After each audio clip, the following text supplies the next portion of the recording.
तो नेक्स्ट अभी हम क्वेश्चन पे आते हैं। प्रैक्टिस सेट 1, 2 और 3 हम अपलोड कर दिए। आज प्रैक्टिस सेट 4 अपलोड करेंगे। तो उसमें पहले पैराग्राफ करते हैं। पैराग्राफ आपका हमने इंग्लिश में भी लिख दिया है, हिंदी में भी लिख दिया है। तो हिंदी वाला भी हम रब कर देंगे, इंग्लिश वाला आपका लिखा रहेगा। तो इसको आप चाहे स्क्रीनशॉट खींच लो, चाहे क्वेश्चन नोट करना हो नोट कर लो। तो बोल रहे हैं 6 person were born on 2 different dates either 13 और 24 of 3 different months, September, October, November. F was born on an odd dates in the month which has even days. 2 persons were born between Q and F. More than 2 persons were born between Q and T. R was born before D and after B. तो पहले ये note कर लीजिए, English में ये, हिंदी में ये, फिर हम हिंदी वाला रब कर देंगे।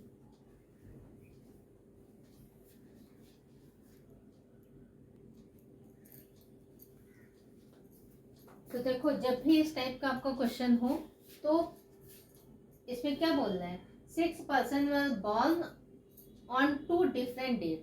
6 पर्सन है, अलग अलग डेट में पैदा हुए।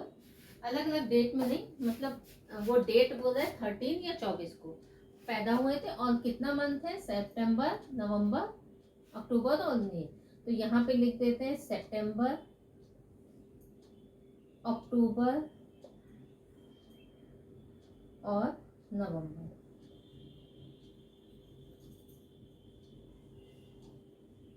सितंबर में 13 सितंबर या 24 सितंबर। सेम अक्टूबर में 13 या 24 अक्टूबर। नवंबर में भी या तो 13 नवंबर को किसी का बर्थ हुआ है या 24 नवंबर को बर्थ हुआ है। तो ये क्वेश्चन था। अब इसमें आते हैं हम लोग क्वेश्चन। क्या बोल रहा है, F was born on an odd dates in the month which has even date. बोल रहा है F odd date में पैदा हुआ है। इट मीन्स F या तो 13 को या अक्टूबर 13 को या नवंबर 13 को पैदा हुआ है। बट बोल रहा है but which has even date, but उस महीने में पैदा हुआ है जिस महीने में इवन डेज होंगे। मतलब या तो 30 होंगे या 28, इस टाइप के। तो अब बताए थे इसमें 30 डेज होते हैं, इसमें अक्टूबर में 31 डेज होंगे और इसमें 30 डेज होते हैं। सितंबर में और नवंबर में, अप्रैल, जून, सितंबर, नवंबर आपका 30 डेज का होता है। रिमेनिंग 31 डेज का होता है, एक्सेप्ट फरवरी। फरवरी अगर लीप ईयर की है तो 29 डेज और अगर नॉर्मल है तो 28 डेज की।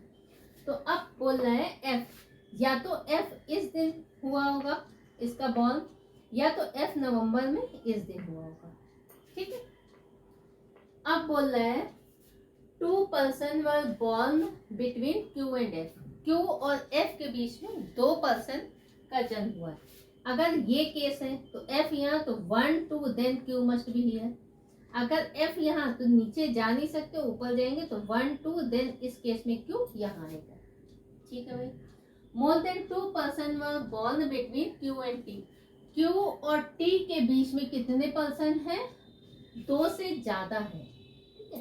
तो क्यू यहाँ तो नीचे जा नहीं सकते क्योंकि 2 ही पर्सन, 2 से ज्यादा बोल रहे हैं। ऊपर जाएंगे तो 1 2 देन ये भी प्लेस भरा हुआ है। तो ये पॉसिबिलिटी आपकी गलत है। इसमें आ रहे हैं क्यू और टी के बीच 2 से ज्यादा पर्सन, ऊपर जा नहीं सकते, नीचे ही आना होगा। 1 2 यहाँ हो नहीं सकता, देन यहाँ पे टी आएगा। बोल रहा है R was born before D.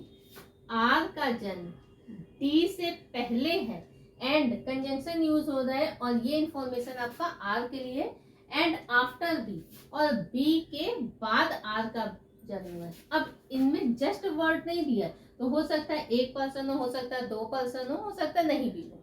तो इसमें आते हैं बी, आर और डी।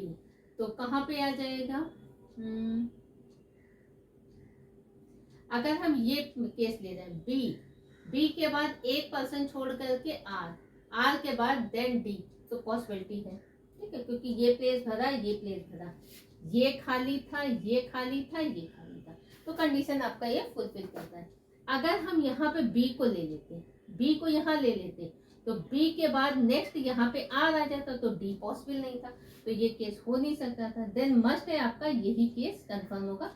अब इससे रिलेटेड आपका क्वेश्चन है, पहले ये आप टेबल ट्रेस कर लो, फिर इससे रिलेटेड हम क्वेश्चन करते हैं।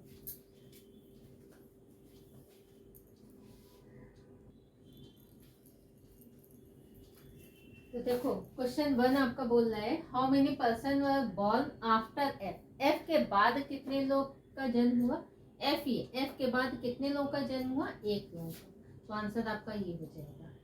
बोल रहा है who was born on 24 November, 24 नवंबर को किसका जन्म हुआ था, तो टी पर्सन का।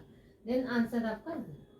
How many person were born after B, B के बाद कितने लोगों का जन्म हुआ, तो 1 2 3 4 5, तो 5 पर्सन का जन्म हुआ। बोल रहा है who among the following was born in September, सितंबर मंथ में किसका जन्म हुआ, तो सितंबर मंथ में क्या है, बी एंड क्यू का। एग्जैक्टली बी पे टिक नहीं करना, एग्जैक्टली क्यू पे नहीं टिक करना, बोथ ए एंड बी, ए और बी दोनों आंसर सही है, तो ये आंसर आपका करेक्ट है। तो ये भी नोट कर लीजिए, फिर नेक्स्ट क्वेश्चन पे हम लोग बात करें।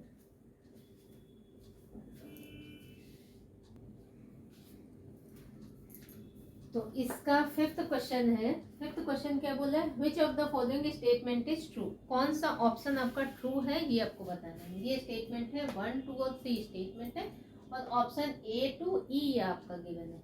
बोल रहे हैं more than 4 person were born after T, T के बाद क्या 4 लोगों का जन्म हुआ है, तो टी यहाँ, अच्छा ये वाला आपका गलत हो गया था, ये वाला, तो ये वाला नहीं है, इसी को आप सही करके चलना है। More than 4 person were born after T, T के बाद 4 लोगों का जन्म हुआ है, तो ये आंसर आपका क्या है, फॉल्स।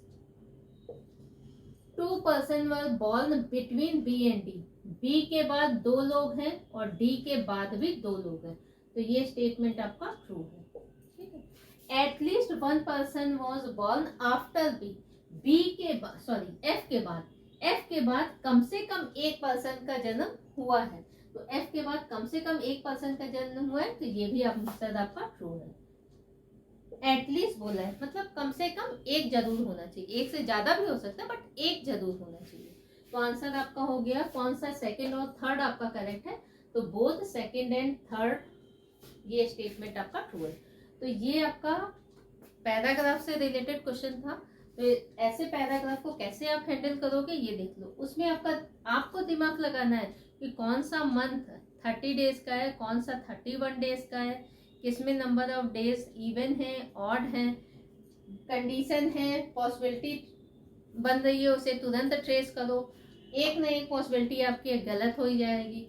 यहाँ पे एफ के लिए 2 पॉसिबिलिटी थी, एक ये और एक ये, जो हमारा स्टार्टिंग पॉइंट है।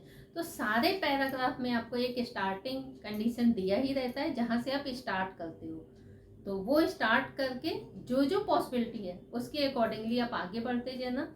एफ का रिलेशन था तो कोशिश करना एफ से रिलेटेड आपका अगर कोई दूसरा और लेटर गिवन हो तो उसको पहले पुट करने का कोशिश करना, तो आपकी पॉसिबिलिटी जल्दी इलिमिनेट होगी। तो ये नोट कर लीजिए, फिर नेक्स्ट क्वेश्चन पे आते हैं।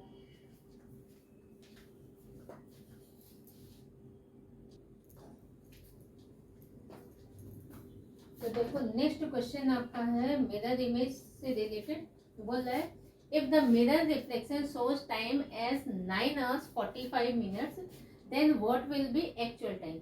चाहे आपका मिरर इमेज से एक्चुअल टाइम पूछे, चाहे एक्चुअल टाइम से मिरर इमेज पूछे, आप किसमें माइनस करोगे, तो क्या है 9 hours 45 minutes ये है, तो एक्चुअल टाइम पूछ रहा है, तो हम क्या करेंगे, किससे सब्ट्रैक्ट करेंगे बताओ जरा, 12 से या 11:60 से, 11:60 से क्यों करेंगे, क्योंकि यहाँ 45, अगर हम ये 12 में करेंगे तब भी 1 घंटा वही देना पड़ेगा। देखो 12 है, अगर हम यहाँ पे 12 और 9:45 करें तो ये सब्ट्रैक्ट करेंगे, ये 0 0, तो यहाँ से 1 घंटा उधार दे देंगे, 1 घंटा उधार दे देंगे, तो यहाँ पे क्या हो जाएगा 11 घंटा, और यहाँ 1 घंटा बराबर कितने मिनट के होता है 60 मिनट, तो इसीलिए 60, तो अब सब्ट्रैक्ट कर दो तो कितना आ जाएगा माइनस, तो 10 में 5 गया 5 आया, यहाँ पे कितना बचा 5, 5 में 4 गया तो 1 आया, 11 में 9 गया 2, तो 2:15 ये एक्चुअल टाइम होगा। देखो if the actual time of a clock is ये, एक्चुअल टाइम ये दिया है, then what will be the time of its mirror, तो इसकी मिरर इमेज बतानी। एक्चुअल टाइम से चाहे मिरर दिया पूछे, चाहे मिरर से एक्चुअल टाइम पूछे, हमेशा आप 12 से या 11:60 से सब्ट्रैक्ट करोगे। तो देखो 11:55 है, 11:55 है तो 11:60 से कर दो, 11:60 माइनस 11:55। अच्छा ये कितना है, 10 में 5 गया 5 आएगा, यहाँ 1 बचा, 5 में 5 गया 0, अच्छा 11 में 11 गया 0। अच्छा ये 0 क्या है, तो 0 को हम लोग लेते हैं 12:05। इसका आंसर है, तो जहां 0 है 0 को 12 एज्यूम करना, तो ये आंसर है आपका 12:05। तो ये भी नोट कर लीजिए। ऑलरेडी क्लॉक का हम और मिरर, क्लॉक का और कैलेंडर का दोनों वीडियो अपलोड कर दिए, कंप्लीट आपका अपलोड कर दिए। जितने भी टाइप के क्वेश्चन होते आप उसको देख लीजिएगा, तो क्लॉक और कैलेंडर का आपका कंसेप्ट क्लियर हो जाएगा। प्ले लिस्ट में जाइएगा, प्ले लिस्ट में सारा अपलोड किया हुआ है, तो वो देख लीजिएगा।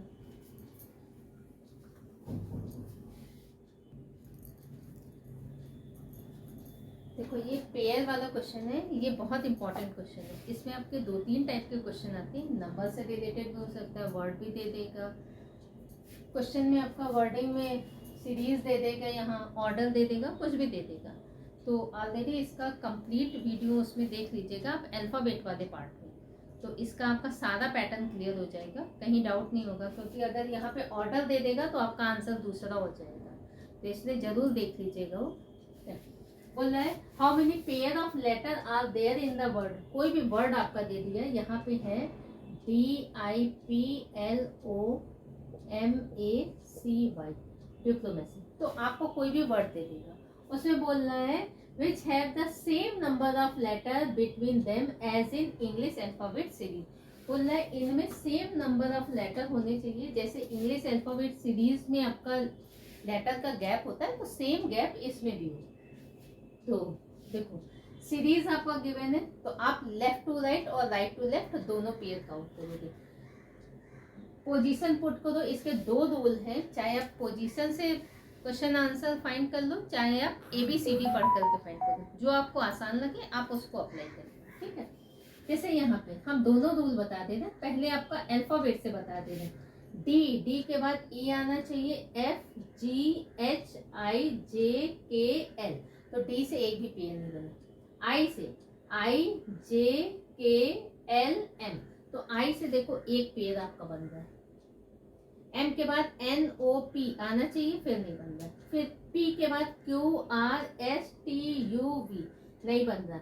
L के बाद MNOPQ फिर नहीं बन रहा। O के बाद PQRS फिर नहीं बन रहा।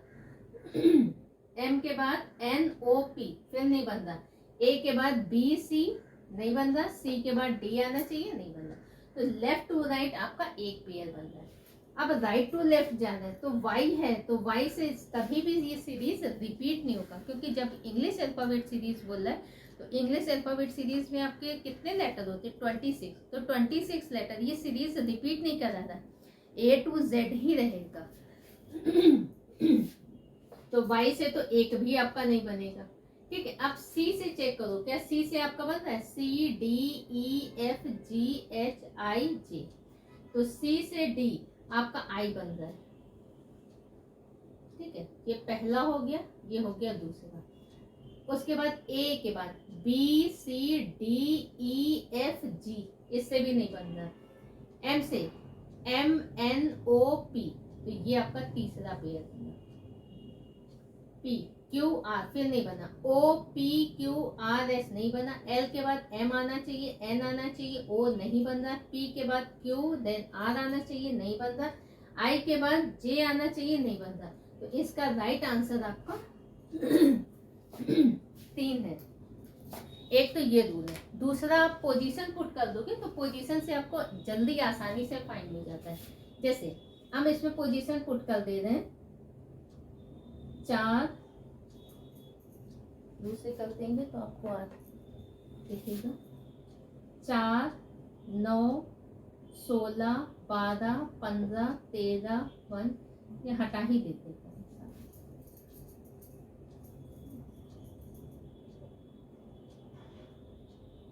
देखो 4, 9, 16, 12, 15, 13, 1, 3 और 25। तो आपको जल्दी आइडिया हो जाएगा कि 4 के बाद 5, 6, 7, 8, 9, 10, 11, 12 नहीं आ रहा। 9 के बाद 10, 11, 12, 13 देखो आ रहा है, तो एक पेयर आपका ये बनता है। 13 के बाद फिर देख लो आप स्मॉलर नंबर है, 13 के बाद आगे बढ़ना चाहिए 14, 15, तो यहाँ तो एक दो छोड़ देना, तो ऐसे पता चल जाएगा। 16, 17, 18, 19, 20 फिर नहीं बन रहा। 12 के बाद 13, 14, 15, 16, 17 नहीं बन रहा। 15, 16, 17, 18, 19 नहीं बन रहा। 13 के बाद 14 आना चाहिए, 15, 16 तब भी नहीं बन रहा। 1 के बाद 2 आना चाहिए, देन 3 फिर नहीं आ रहा। 3 के बाद 4 आना चाहिए, तो लेफ्ट टू राइट एक भी पेयर नहीं बन रहा, सिर्फ एक बना है। ठीक है, अब राइट टू लेफ्ट 25 के बाद 26 आना चाहिए, उसके बाद सीरीज रिपीट नहीं हो रहा है, तो इससे भी नहीं बनेगा। 3 के बाद देखो 4, 5, 6, 7, 8, 9, तो 3 के बाद 9 आ रहा है, तो ये दूसरा पेयर बन गया। 9 के बाद 10 आना चाहिए। 1, 2, 3, 4, 5, 6, 7 नहीं है। 13, 14, 15, 16 तो ये बन रहा है तीसरा पेयर। 17, 18 फिर नहीं। 15 के बाद फिर देखो नंबर आपका 16, 17, 18 आना चाहिए, नहीं आ रहा। 12 के बाद 13, 14, 15 नहीं। 16 के बाद फिर ज्यादा नंबर आना चाहिए, 16 के आगे वाला, तो ये भी नहीं आ रहा। तो टोटल 3 बन रहे हैं। एक आपका लेफ्ट टू राइट से एक पेयर, और राइट टू लेफ्ट जब हम काउंट किए तो 2 पेयर, तो टोटल आपके 3 पेयर बन रहे हैं, इसके अलावा एक भी नहीं बन रहा है। तो ये क्वेश्चन आपका इंपॉर्टेंट रहता है, जब तब आ जाता है, बट इसमें भी आपका 2-3 टाइप के क्वेश्चन आते हैं। हम फिर रिपीट करते हैं, तो एक एक क्वेश्चन का ऐसा नहीं है। मान लो ये आसान क्वेश्चन यहाँ ऑर्डर दे दिया, ऑर्डर में आप आंसर 3 टिक कर दिए, तो आपका आंसर गलत हो जाएगा। इसीलिए जितना भी पढ़ो सॉलिड पढ़ो। ठीक है, तो एक बार मेरे कहने पर अल्फाबेट का कंप्लीट आप देख लीजिएगा वीडियो। अल्फाबेट कंप्लीट हम कर दिए उसमें अपने प्लेलिस्ट में, आप देख लीजिएगा। तो नेक्स्ट क्वेश्चन पे आते हैं, ये भी नोट कर लीजिए।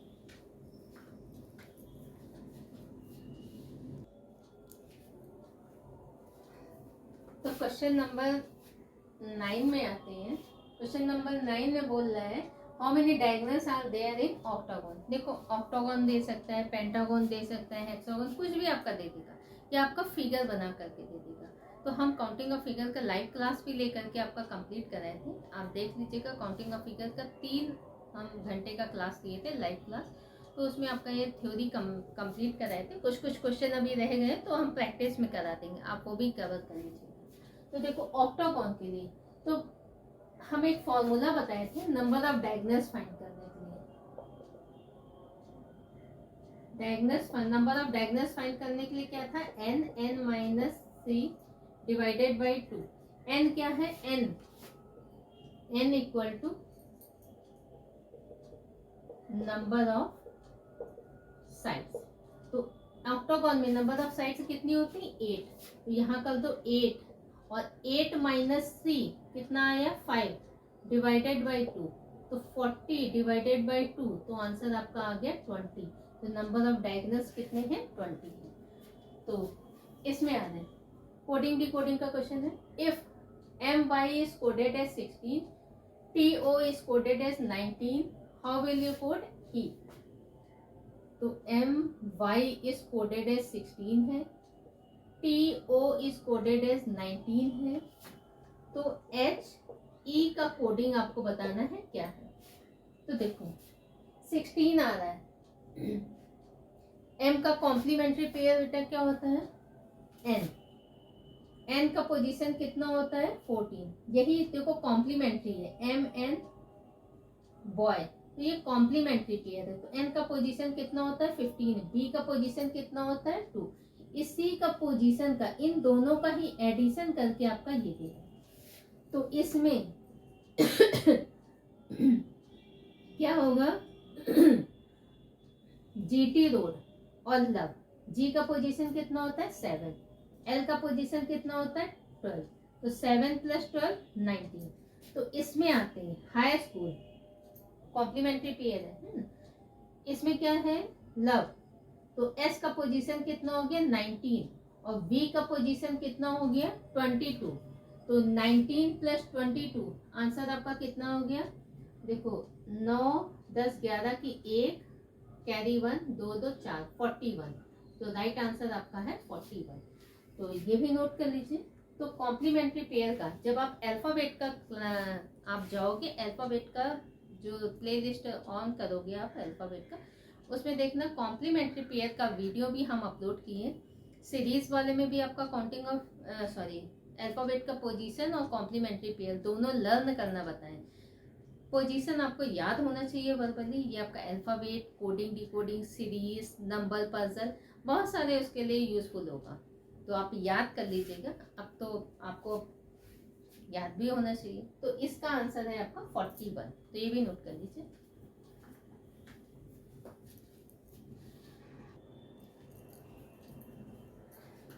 तो नेक्स्ट क्वेश्चन ये है आपका, ये बहुत जगह आया हुआ क्वेश्चन है, इसलिए हमने इसमें बता दिया आपका, और हमने लिख भी दिया इस कौन कौन से पेंटागन बन रहे हैं, और आपका प्रैक्टिकली बता देते हैं। How many pentagon are there in following figure. ये फिगर है आपका, इसमें कितने पेंटागन बने। तो हमने सारा इसका लेटर को ये कर दिया, कोडिंग कर दिया, A B C D E F G H I J K L, और यहाँ पे MNOP ये कर दिया।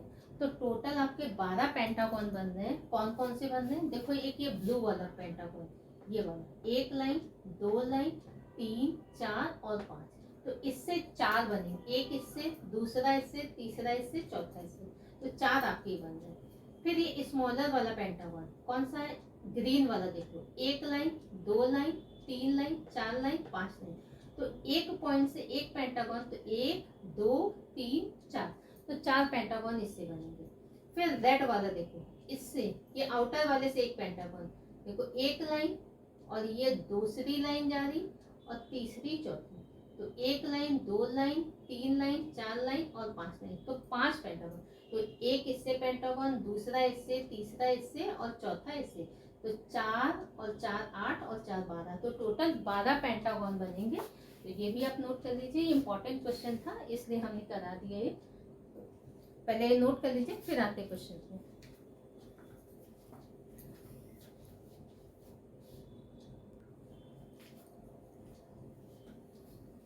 तो आप लोगों का देखो अब एग्जाम आने वाला है, एग्जाम की प्रिपरेशन आप लोगों की कैसी चल रही है ये तो आप लोगों को आइडिया खुद ही लग गया होगा अभी तक।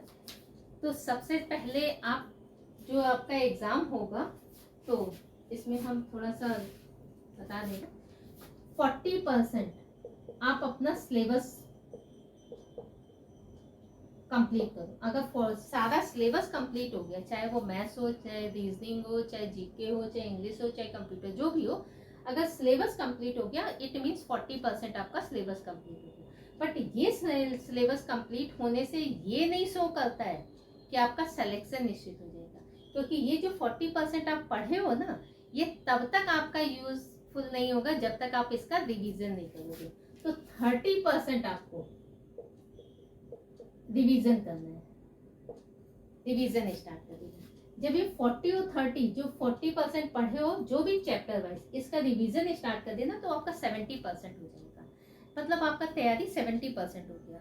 70% में जब आप मॉक देना स्टार्ट करोगे तब आपका 100% तैयारी चालू होगा। जब मॉक में, मॉक क्यों जरूरी है, मॉक में आपका टाइम स्लॉट दे देता है कि आपको 2 घंटे में 25 क्वेश्चन करने हैं, 50 क्वेश्चन करने हैं, 100 क्वेश्चन करने हैं, तो टाइम लिमिटेशन कर देगा। जब तक आप मॉक में अच्छा नहीं करोगे तब तक आपका तैयारी अधूरा है, क्योंकि मॉक में आपका पता चलता है। ऐसे तो अगर हम भी आपको क्वेश्चन दे दें कि ये क्वेश्चन बनाओ, आप पूरे दिन लगे रहो, ठीक है, पूरे दिन लगे रहने से थोड़ी ना सिलेक्शन होगा।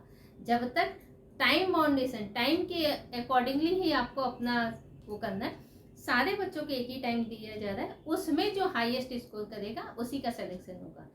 तो 40 और 30 70, 70 और 30 100, ये तब आपका 100% तैयारी माना जाता है। इसलिए आप टेस्ट सीरीज देना स्टार्ट कर दो।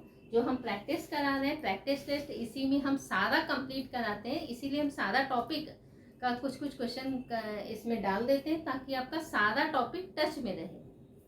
तो आप यहाँ से पढ़ सकते हो, बाकी आप कहीं से भी पढ़ लो, तो बट तैयारी होना चाहिए अच्छा। तो क्या, और किसी दूसरे की बात नहीं सुनना, बहुत सारे बच्चे लोग डरा देंगे, अरे बहुत टफ आएगा एग्जाम। अरे जब मेरा तैयारी पूरा है तो किस बात का डरना है ना। सिर्फ टीचर की बात सुनो, क्योंकि टीचर आपको उस जगह से जहाँ पे आप अभी खड़े हो वहां से ही टीचर आपको निकाल सकता है। तो इसलिए टीचर के अकॉर्डिंगली चलो, दूसरों की बात नहीं सुनो, अपनी प्रैक्टिस अपनी पढ़ाई पे फोकस करो, ये आपको सफलता के शिखर तक ले जाएगी। ठीक है, तो फिर मिलते हैं नेक्स्ट सेट के साथ। ठीक है, तो ये भी क्वेश्चन नोट कर लीजिएगा। और वीडियो पे जिसने अभी लाइक नहीं किया हो तो लाइक कर दे। आप लोग चैनल सब्सक्राइब कर लो, सब्सक्राइब करने के बाद नोटिफिकेशन जरूर ऑन कर लिया करो, क्योंकि जब भी हम वीडियो अपलोड करेंगे एटलीस्ट आपके पास नोटिफिकेशन तो जाए। नोटिफिकेशन ऑन कर लेना, वीडियो को लाइक शेयर और कमेंट जरूर डाल दिया करो, उससे हम भी मोटिवेट होते हैं कि हम आपके लिए इतनी मेहनत कर रहे हैं तो कम से कम उसका क्या रिजल्ट आ रहा है, मेरा पढ़ाया हुआ आप लोगों को समझ में आ रहा है कि नहीं आ रहा है, कुछ हम में भी चेंजेस का ज़रूरत हो सकता है तो आप वो भी एडवाइस मेरे को देना, उसमें हम बुरा नहीं मानेंगे। ठीक है, क्योंकि अपने आप को हमें भी तो सुधारना है ना, हो सकता है हम ही गलत पढ़ा रहे हो, तो इसलिए मुझ में क्या सुधार करना है यही कमेंट में मेंशन कर देना। ठीक है, तो उससे मेरा भी फायदा होगा। तो फिर मिलते हैं नेक्स्ट वीडियो में। Thank you.